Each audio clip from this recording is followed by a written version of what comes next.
Dear friends, greetings. Welcome back to one more Coach Excellence Coaching Conversation episode.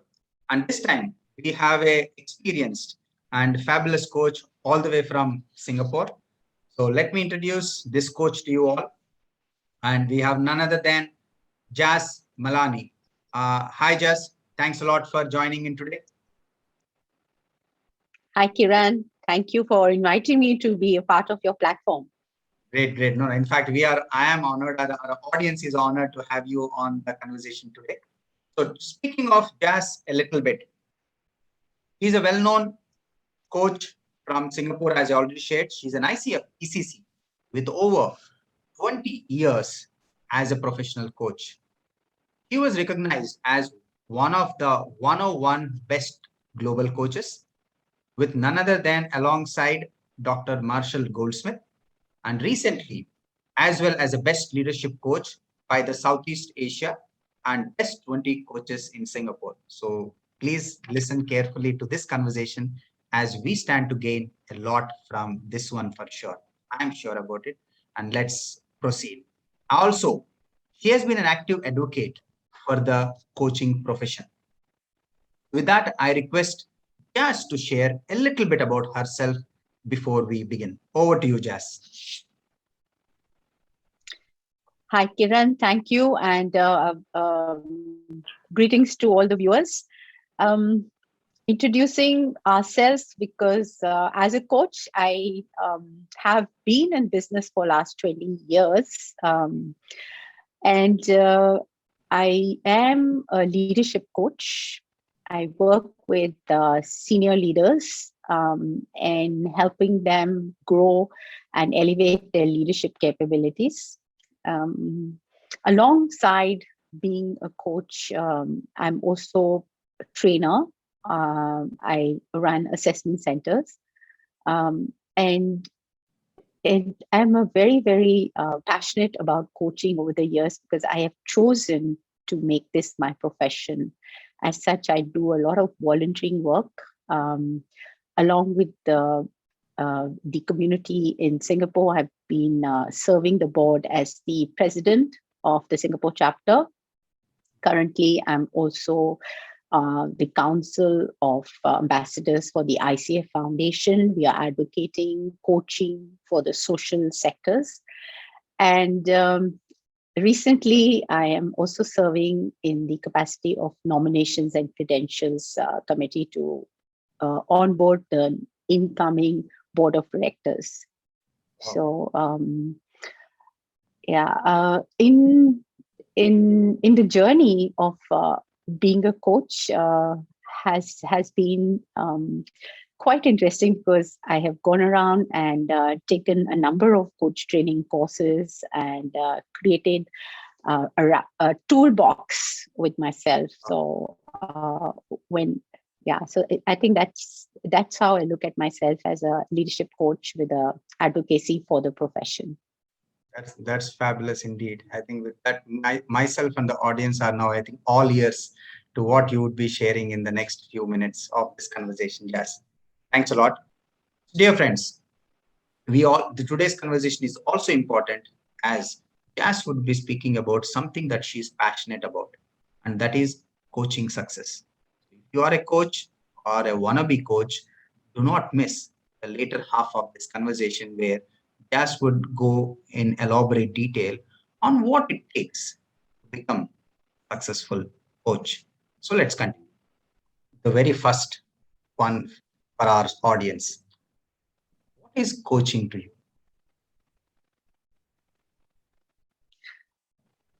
Coaching to me is a way of being. I say this very intentionally because over the years of my life, I started working from a very early age of 19 when I was an intern with the World Bank, the United Nations organization. And I was given an opportunity to grow with the organization to run a satellite office. The World Bank gives multi-billion dollars loans to government sectors. And the opportunity was stretching me and making me learn new things almost every day. At about 24 years of age, I was leading a large team, and it gave me an opportunity to see life very differently. Fast forward today, for the last 20 years that I have been working as a coach, I have incorporated, I would say, three main things about how I want to live my life. One is to I've created a lot of awareness as to who I am, what I want to be. The second is about being very intentional about making a contribution and adding value to the world that I live in. And the third one is very purposefully moving towards creating or using all of my abilities. And today, I think coaching is a very privileged. It's a blessing to be able to coach people and share value with them. And I feel very, very elated and blessed to be calling myself a coach and being able to serve clients that I work with to help them make a big difference to the communities that they work in. Great. I think the one line definitely made me to pause and think deeper. Was the very first line you mentioned, a way of being. I think this is something even in the last week, some other coach friends I was discussing, trying to explore what exactly is the state of being. I think that's for some other day, a detailed conversation on it. So thanks a lot for that. So with that, let's move to the next one. As per you, who benefits from having a coach? During my term as the president of the Singapore chapter, I came out with a campaign with the team which said, every leader needs a coach. Make sure yours is ICF credentialed. And I so passionately believe that a leader who is self-aware and who is wanting to create a change or use their already great skills and capabilities to, go to the next level, polish their strengths, figure out what are those new ways that they can solve challenges. Those are the people who are more receptive to coaching. And I found that over the years that you cannot say that I want to coach, I'm here as a coach and I can coach anybody. The clients who seek coaching have also got to be ready for it. They have to have enough consciousness or ability to see that, do I need this right now? And for the coach also, it needs to be very clear that you are a coach, great, but what is the skill set and how best can you serve your client? Because if somebody has been, so I say this because I mentor a lot of coaches. And some of them say, oh, I want to be an executive coach. And then they go and try out to finding clients who will take them on as an executive coach or a business coach. And they share with me that they realize that because they have not had a prior similar experience of working in an organization or having run a business and an entrepreneur, they feel challenged in being able to have those conversations with the client. So I think it's a myth that's out there that you can coach everybody. So I just want to share from my perspective that both the clients who seek coaching and the coach have to have the right ingredients or capabilities to meet at the point where coaching can take place in a most receptive way. Great. While I heard this part of the conversation, something that came in the very beginning that stood out for me was, if every leader, as you mentioned, one needs a coach, and when they have a coach, I can only imagine how much good it does for all those who are under that leader. It means the ones who work with that leader, and maybe the ones who work under that leader's line of reporting. Because it trickles down, the benefits of coaching trickle down to the immediate beneficiaries, the people who are reporting to that leader, And I'm sure there is some more benefit that trickles down even to the next rung, because when you get a great, or you can say an efficient or a caring leader and all the right ingredients, and coaching, when it supports that leader to absorb and travel that distance, I think everyone under that leader will definitely benefit in a little more, little less fashion. That's something I could sense when Yes. you mentioned that line. Yeah, that's so true. Great. And I discovered this for some time ago, that if I coach a leader of an organization, the ripple effect that coaching and the impact of that leader's ability to perform, engage his teams, come up with different ways of solutions for the organization, can have a far, far, far bigger impact on the whole organization. I think it touches every possible individual in a way that they get impacted. Their families also would get impacted, because we spend 9 hours minimum, talking about minimal, at a workplace, and we are talking about your half of your day going at your workplace. And imagine if you have a great leader, a leader who got better with a coaching intervention, means you have a better society. I think if I would probably say that you have a better society. And we all know what a better society means to the world. And interestingly, Kiran, a lot of organizations are seeing the ROI. They're seeing that they already have high potential leaders who are doing very well for the organization, and they want the leaders to shine. So they're bringing in the intervention of working or giving them the opportunity to work with a coach and develop their own skill sets. And that impact makes the whole organization benefit in the long run. I would just like to add here is that while coaching is very well recognized and readily accepted globally, especially in the US and the European market, some in Asia, it is still picking up, and we are still in the growth curve. So we're still getting there, but I'm sure with the wonderful coaches that we have growing in as large quantities in Singapore, it will get fast. Fabulous. So with that, let's move to the next part. You name it in the world, there is a myth around everything. Coaching is no exception. What is that one myth about coaching that you can burst today for our audience?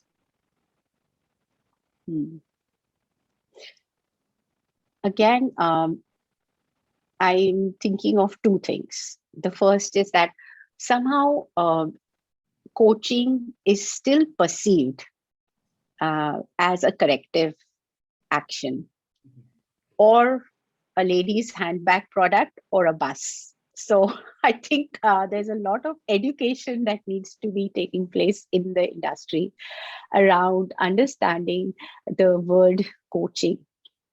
And this has been my experience that even with new coaches who come in, it does still take some time for them to really fully understand what they are doing after they get into the training of becoming a coach, that how it's different from mentoring, training, and counseling, right? So they continue to build their capabilities of understanding of what is coaching.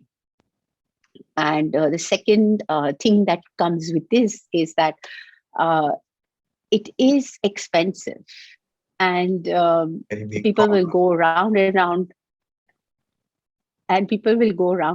to find a solution, and eventually they get stuck. And when they work with a coach, the price that they could have paid to a coach, which I don't think is so expensive in today's market. So these are the two things that our community is still needs to go out and educate people about, and share with them the benefits and the ROI, and how by experiencing coaching they can really make a difference. I think two quick things stood out for me, as there are two myths that you just burst for the audience. On the corrective part, I might have shared in the previous videos, but I would share it once again because it is so powerful. Erstwhile, I think he is the heading Google, Eric Schmidt, when he was recommended a coach called Bill Campbell, on whom the book $1 Billion Coach was written after he passed away. He said, why do I need a coach? I'm already successful. Only to realize after a year and change his line to, I wish I had this coach 10 years ago. So that's one thing. Definitely, I think it can be ruled out. Coaching is not a corrective measure or an action taken by an organization. It's a blessing. Organizations that believe in coaching are in fact supporting their employees to get better at the company's cost. That's one. And when you mentioned about the expensive, what struck me is just imagine how much you spend on your entertainment, movies, dinners, and by not investing in yourself, make note, by not investing in yourself, the cost one would pay would be far more by not engaging a coach. And that too for whom? For own good. And I would say that on subjects that are important to one would always want to invest on something that one feels important, the subject or the aspect. So if only everyone will expedite this decision making, ROI, this is something everyone would accept. The ROI of coaching will justify the investment that's done, and the rest of the benefit is the progress that you achieved will support you in many ways than one. I just was tempted to share this when the subject of being expensive came up. If one does arithmetic, I think it's an easy decision making. So interestingly, while I have been a coach, I also work with a coach. I hire and work with coaches because I know I still have potential to go to the next level. It's like a analogy, which is not my something that I've come up with, but I heard it. It's about having an iPhone 12 and having a software which is for iPhone 6. So how coaching works for me is that I continuously develop or upgrade my software that I can use the hardware of the iPhone 12 and optimize it. Like today, if you look at the benefits of iPhone 12, I think even we are using the phone, we're still not using it fully.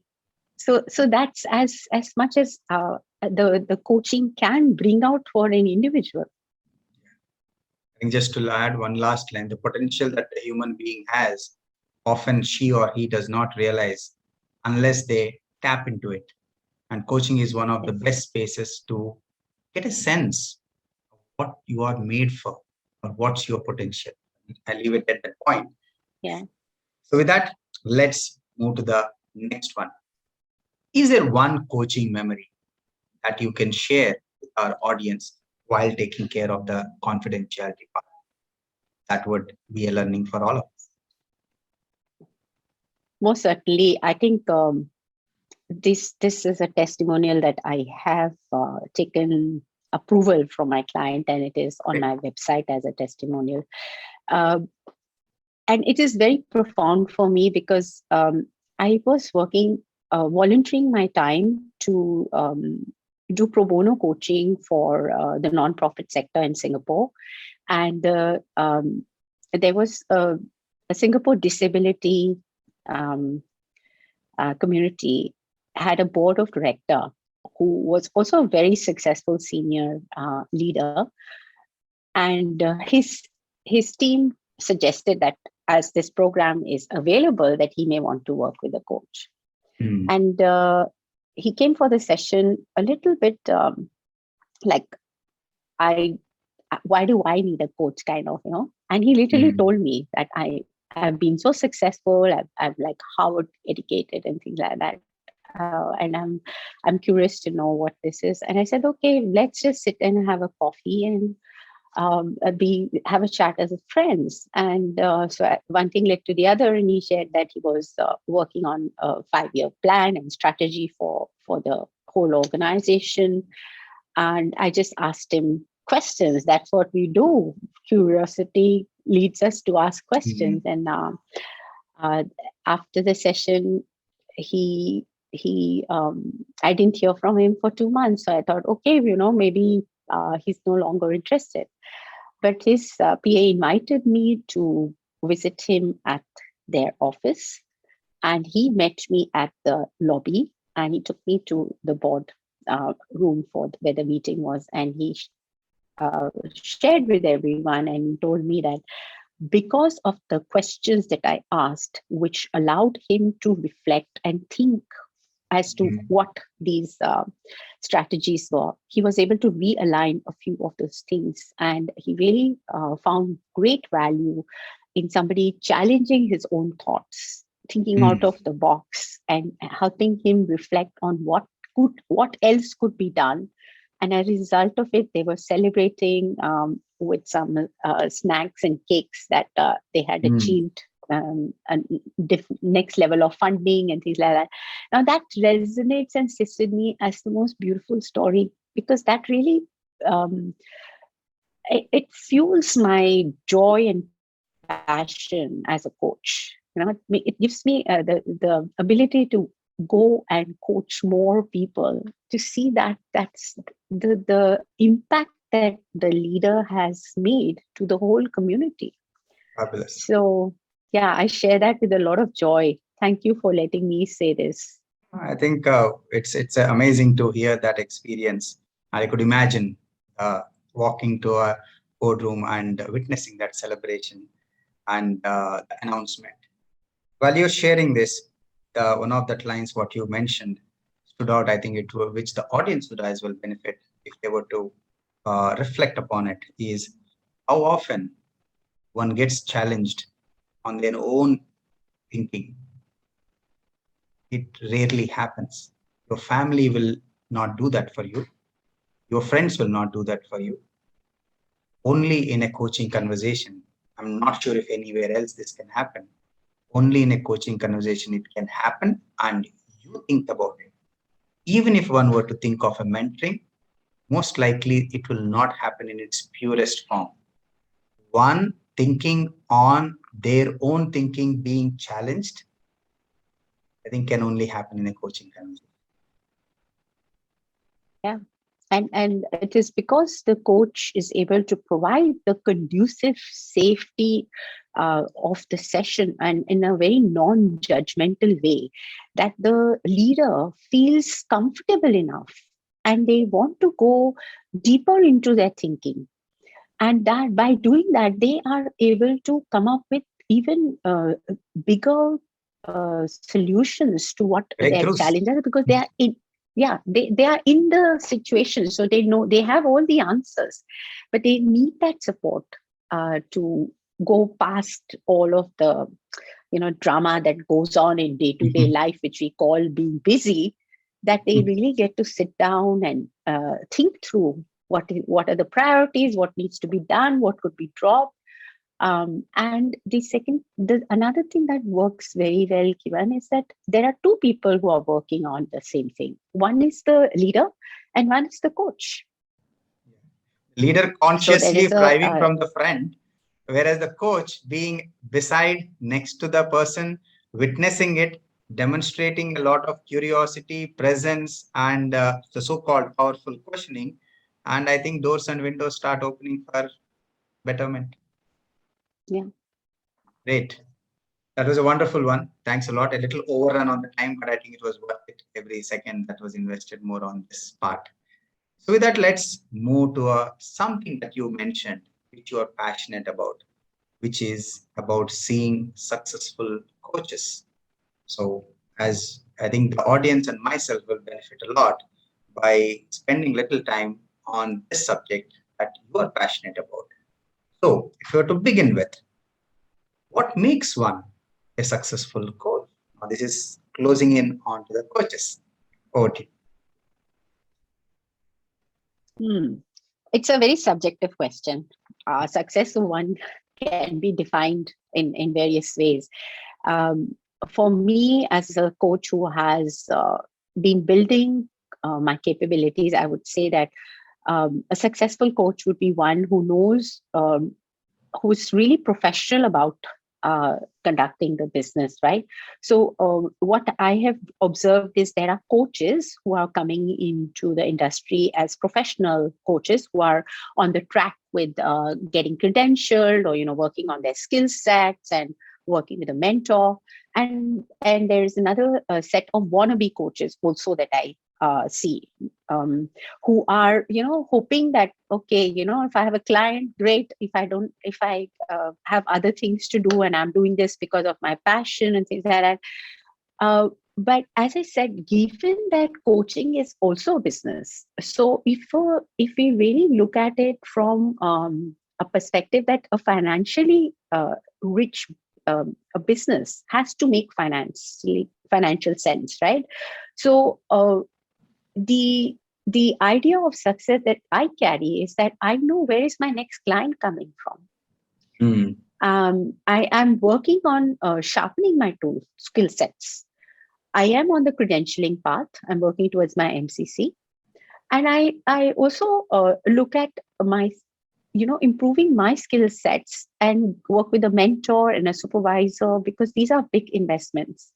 And these are things which I feel help me to grow my business, because the industry, as you know, the entry point is very easy. You could take a training program and you can be on the track, but moving forward, how do you ensure that the clients choose you? Do you get the ready acceptability of clients coming in? All these marketing programs that are there. Initially, when I was also one of those who took these programs, but then soon I realized, you go in rah-rah about yourself, social media and everything about how good you are is never going to give you the business. The business comes because the client sees that there is a chemistry connection. They feel comfortable with you and they want to engage your services as a coach, right? So for a successful business, this is very basic for me, is that work on your skill sets, stay on the credential path, and make an investment working with a mentor. Fabulous. I think value. And the success comes. It comes. People will find you. The right people will engage you. That much confidence I have in the profession. Absolutely. I think while you were sharing, I was trying to put a thinking hat on what sequence that can be. When it makes financial sense, as we use the word viability, it guarantees continuity. And when continuity is guaranteed, it affects the improvement or the progress that we call as a coach through a lifetime. And when this progress happens, it makes one a better coach and in a better position to serve many more. I think that's what came to my mind while you narrated this very important part of being a coach. So that way, like even today, you look at charity. Many of the charitable organizations want to be self-sustained, though they are charitable organizations. So they don't have to go with a hand to anyone.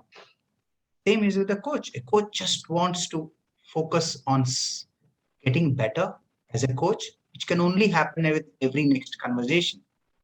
And when it makes financial sense, you don't have to worry about that part and you can stay focused on the journey. Very, very well articulated.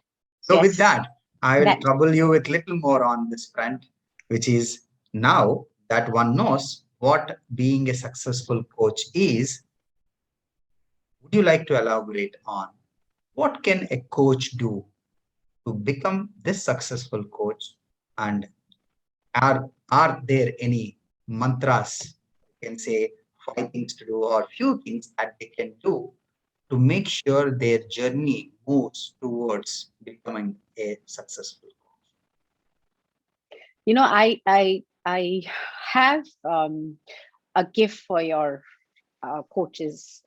Besides, I run a mentor coaching program. So I have something that I've created, which is the coaching journey, a roadmap to credentialing.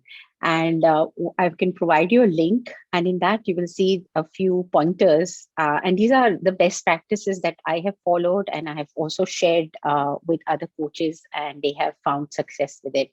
So perhaps to answer this question, it will be easier that the coaches can refer to the coach roadmap. And for the benefit of all the And audience, I will add it into the description section so that they can access it easily. yeah. Proceed.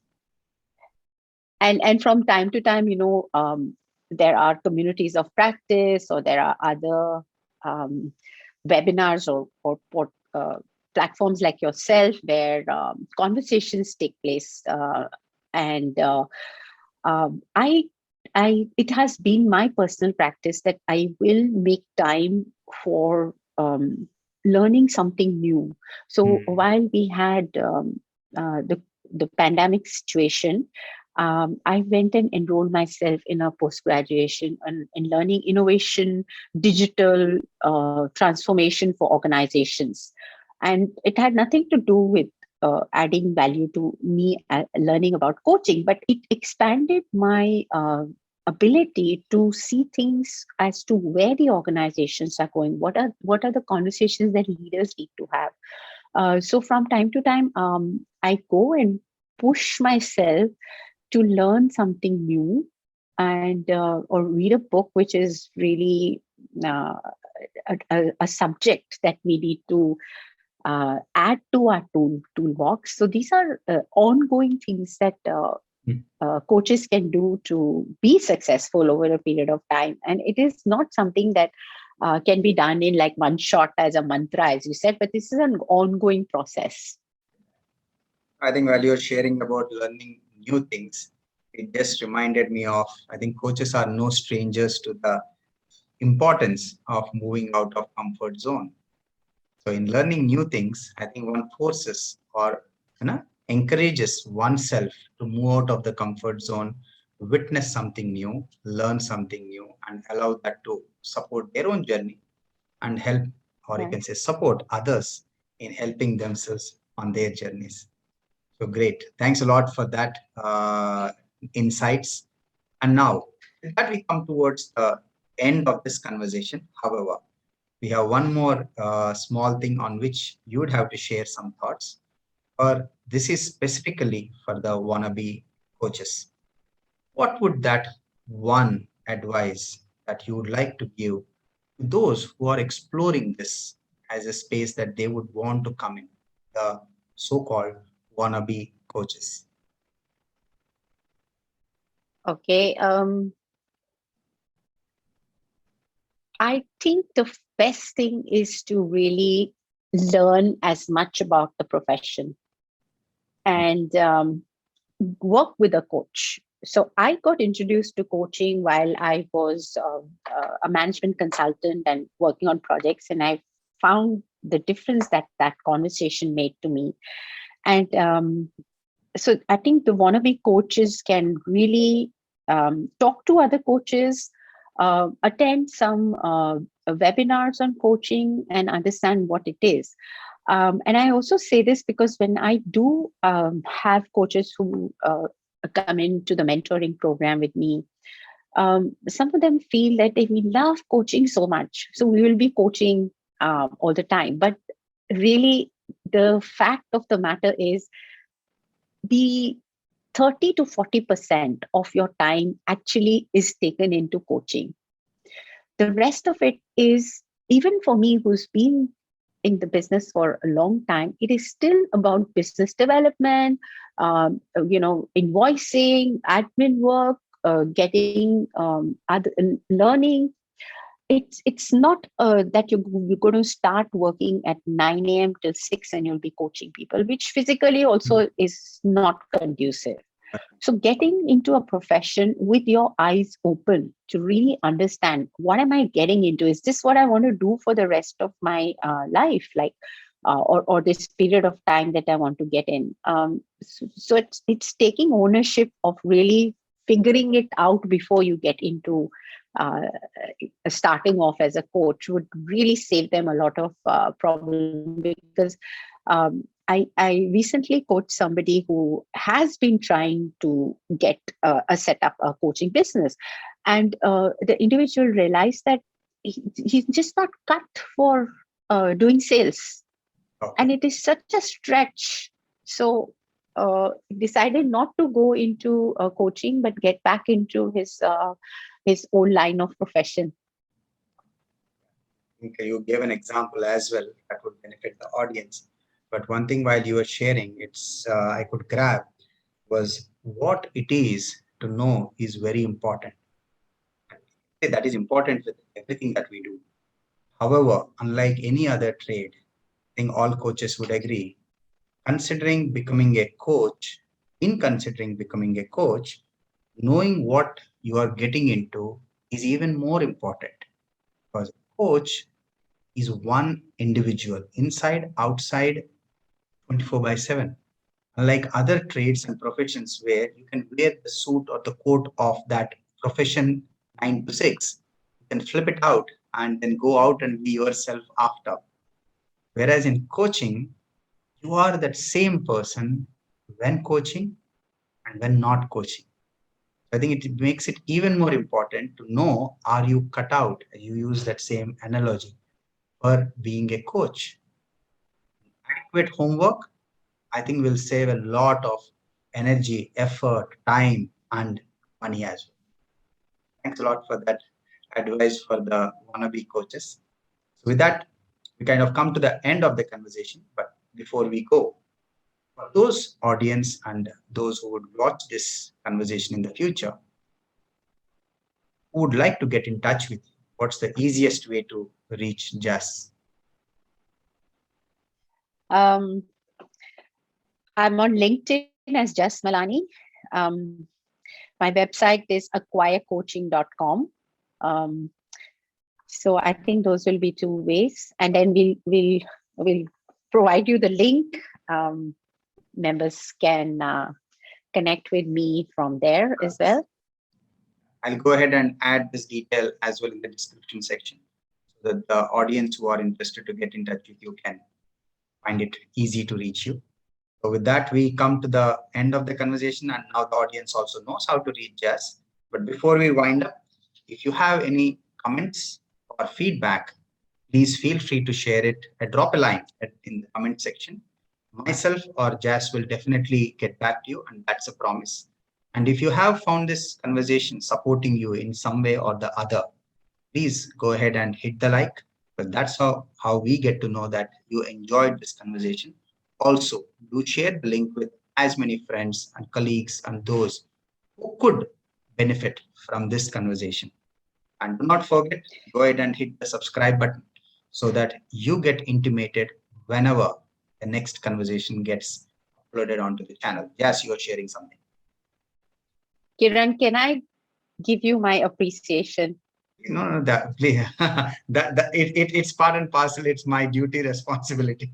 So I really enjoyed this engagement, this conversation, and you have stepped up on a Saturday when it's Onam and you wanted to spend time with your family, but you're here and you're doing this from your heart. I can see so much professionalism in how you are setting this up, and you're really helping the coaching community in bridging the gap of these kind of conversations that we need to have at this stage of our profession, where I feel everyone who is a coach needs to add some way of educating people, making it much easier for people to receive coaching and be part of the ICF family, because I'm an advocate and associated with the ICF, that if you are a coach,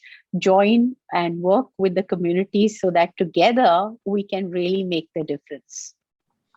fabulous. Thanks a lot for that kind words. So actually, just for the benefit of the audience as well, the purpose of this whole conversation series is to bring awareness to coaching, because we notice that so many do not relate with the benefit of having a coaching conversation and having a coach, and also to bring visibility to fabulous coaches to to the coaches. So this is a way to bring the coaches to the attention of the coaches who would benefit from this. And I think impact as a term is just a byproduct of it. So thanks a lot for that. And before as we wind up, and also to the audience, till we come back with another conversation. So please be safe and be happy. And we look to come back and meet you guys soon. And thanks a lot once again to Jass for making time out for this conversation and for the benefit of all of us, including me.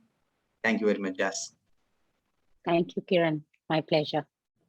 Thank you.